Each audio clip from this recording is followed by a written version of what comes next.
Life is a series of decisions. We're often torn between two things. Now, they're often unequal things, yet we still have to make up our minds. A big bowl of ice cream while laying on the couch or working out at the gym. Texas A&M versus Texas University. Your mom or your dad in the middle of a divorce. Boxers or briefs. American Idol or The X Factor. Or America's Got Talent or The Voice. There's too many of those. God or money?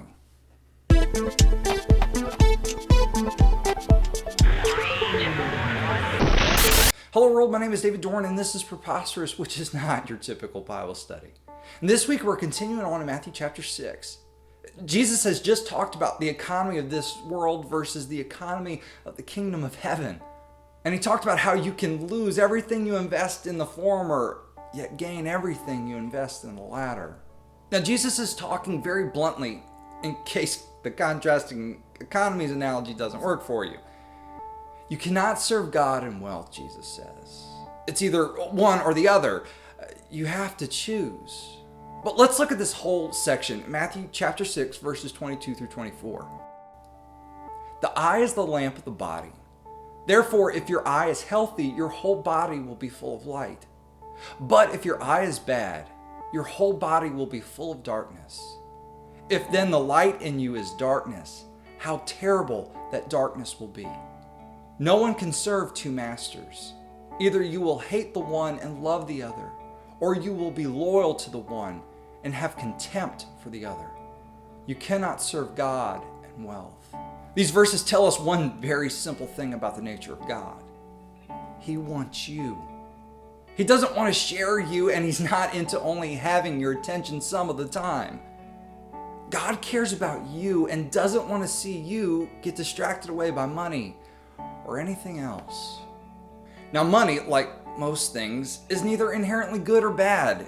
It's an inanimate object that some elevate to the status of a god or master or something to always be striving for, or something that sits in the seat of power in your mind. Money is not the root of evil, as some say. Rather, it is the love of money that causes so much evil in this world and steals so many people away from truly knowing God. God wants your attention, but money wants your attention too. Have you ever heard of this guy, Bernie Madoff? The love of money landed this man in jail for a 150-year sentence. He conned investors out of $18 billion. That's billion with a B. He did that over the course of a few decades, ruining many people's lives in the process. Now, Madoff came from a Jewish family, so he should have known better. But it's obvious which master he chose. Now, can I just say that following Jesus never leads to crime?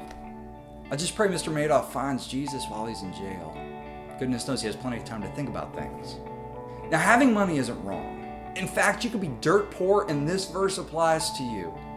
It's when money becomes what you serve, that's when you have a problem. You can't serve both God and wealth. You have to choose. In fact, you can't serve God and anything else, whether it's a relationship or a job or a pastime or whatever. Everyone has a hierarchy in their life. Everyone has a chief priority and lesser priorities. You can't have two chief priorities. And God doesn't do second place. You have to choose. Now, what about this idea of lamps and eyes and light and darkness found in verses 22 and 23? Your eyes are the entry points into your mind. See a scary movie when you were young? It sticks with you. And why do people need therapy after seeing a gruesome murder? They've been exposed to something horrific, and it plays on a loop in their mind over and over. Now, Jesus is working off of this idea.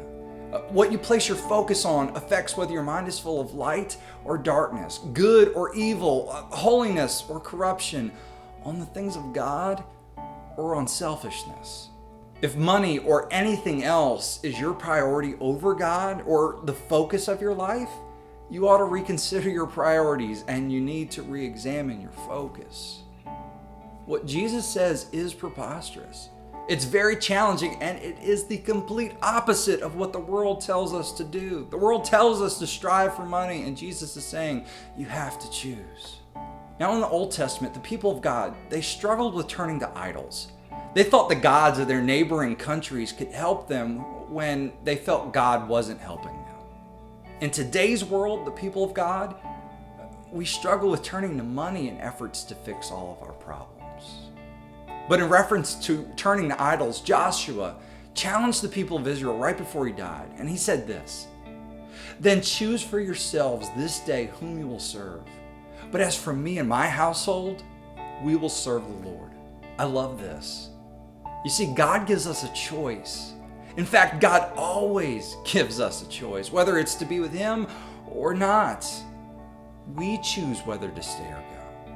We just have to realize that we have to choose. This week, I want you to leave a comment or a video response telling me what are the top 5 priorities in your life and why. For me, it's God, and my family, and you guys, and my ministry, and my friends. Leave your thoughts in a video response and you could end up with an iTunes gift card, but I'd be really interested to hear, what are your priorities? Where is your focus? If you like Preposterous, make sure you share it with your friends on Facebook and Twitter, and make sure you subscribe to us here on YouTube, and you can follow us on Facebook and Twitter. And if you ever have any questions for me, make sure you tweet me at @IamPreposterous, or you can leave it in a comment down below. If you're a small group leader and would like to use Preposterous for your small group, make sure you sign up on the website preposterousproject.com. And I want you to take a look at what some of our viewers did. I hope you have a great day. God bless.